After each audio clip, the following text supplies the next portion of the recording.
एक गांव में ठाकुर हरिनारायण सिंह का बड़ा सा घर था। गांव में उनका रुतबा था, जमीन, धन और सम्मान तीनों उनके पास थे। उसी घर में रामू नाम का एक गरीब लेकिन बेहद ईमानदार नौकर काम करता था। रामू बचपन से ही अनाथ था, इसलिए ठाकुर साहब के घर को ही अपना संसार मानता था। वह सुबह सूरज निकलने से पहले उठता, आंगन बुहारता, पशुओं को चारा देता, खेतों की देखभाल करता और देर शाम तक बिना थके काम करता। ठाकुर साहब स्वभाव से सख्त थे, लेकिन अन्याय उन्हें पसंद नहीं था।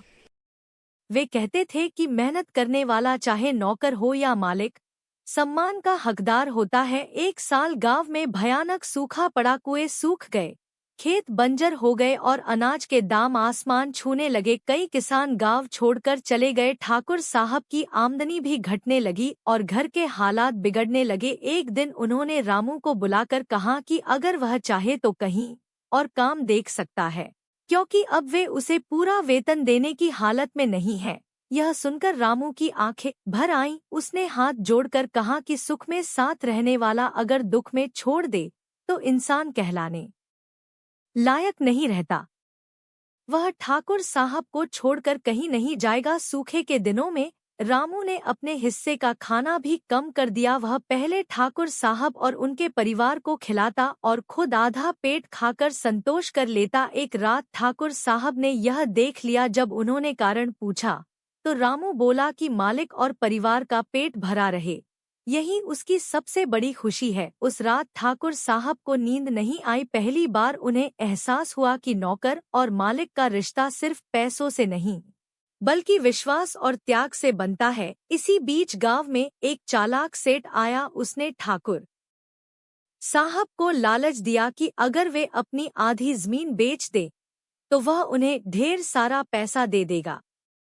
हालात खराब थे, इसलिए ठाकुर साहब का मन डगमगाने लगा। यह देखकर रामू ने हिम्मत जुटाकर कहा कि जमीन बिक गई तो पहचान भी बिक जाएगी। थोड़े दिन धैर्य रखा जाए तो समय बदल सकता है। सेठ ने चोरी छिपे रामू को रिश्वत देने की कोशिश की, लेकिन रामू ने सिक्के जमीन पर फेंक दिए और साफ कह दिया कि वह बिक सकता है, उसकी वफादारी नहीं। रामू ने सारी बात ठाकुर साहब को बता दी। ठाकुर साहब को अपनी कमजोरी पर शर्म आई।